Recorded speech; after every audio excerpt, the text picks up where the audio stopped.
در شهر و ناحیه‌های تاجیکستان در شبانه روز به مردم باید چند ساعت برق بدهند. آیا جدول وجود دارد؟ این سوال است که کاربران رادیوی آزادی از ما زیاد میپرسند. مقامات شرح نمیدهند. با درخواست کاربران رادیوی آزادی موضوع چند ساعت بودن محدودیت یا لیمیت برق را در گوشه‌های کشور تحقیق کرد. قبل از برنامه با همکارم زرنگیز نوروزشاه در این باره صحبت داشتم و نخست از او پرسیدم که مردم در منطقه‌ها چند ساعت برق میگیرند. جستجوی ما چی را نشان داد؟ مولا رجب، نخست باید بگویم که برخلاف سالهای گذشته امسال مقامات از جمله شبکه‌های انتقال و تقسیمات برق رسما درباره جاری شدن محدودیت یا لیمیت در کشور خبر ندادند. ولی جستجوی رادیوی آزادی نشان داد که به ساکنان منطقه‌های تاجیکستان که 70% اهالی کشور را تشکیل می‌دهند در شبانه روز 3.5-4 ساعت برق داده می‌شود. بعضی از ساکنان از ولایت سوخت و ختلون به رادیوی آزادی گفتند صبح از ساعت 6 تا 7 و بگاه از ساعت 6 تا 8 و بعضا تا 8:30 برق میگیرند، یعنی 3.5 ساعت در یک شبانه روز.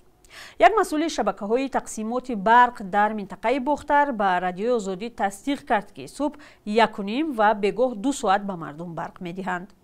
نمایندگان شبکه‌های انتقال برق و شبکه‌های تقسیمات دو شرکت اساسی تامین کننده برق در دوشنبه به سوال‌های ما در این باره پاسخ ندادند. باید گفت که سال گذشته در فصل‌های تیر ماه و زمستان به مردم شبانه روز 8 ساعت برق می‌دادند. شرکت برق تاجیک هر سال کم شدن آب را در آبانبارها سبب اساسی محدودیت در فصل‌های تیر ماه و زمستان می‌داند. از همکارم زرنگیز پرسیدم که آیا برق تاجیک امسال شرح داده است؟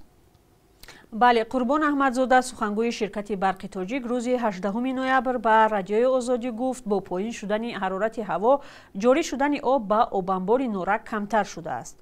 با گفته احمدزاده سطح آب در آبانبار نورک نظر به همین دوره سال گذشته 2 متر و 47 سانتی متر پست شده است. طبق آمار اخیر برق تاجیک ریزش آب به آبانبار هم نظر به همین دوره سال گذشته 144 متر مکعب در ثانیه کم گردیده است. رادیوی آزادی نمیتواند مستقلانه این آمار را تصدیق کند. سالهای گذشته نیز مقامات کم شدن آب را در آبانبار نورک سبب کم شدن استحصال برق و جاری شدن محدودیت گفته بودند. برخی ها با این حرف‌های مقامات شبهه دارند.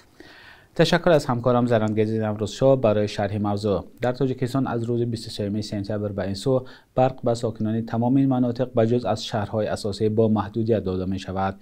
بینندگان عزیز، در منطقه‌های شما به مردم چند ساعت برق می‌دهند؟ لطفاً در زیر برنامه نویسید. حالا نوار یک کاربر رادیوی آزادی را تقدیم شما می‌کنیم که از بی برق شکایت کرده است.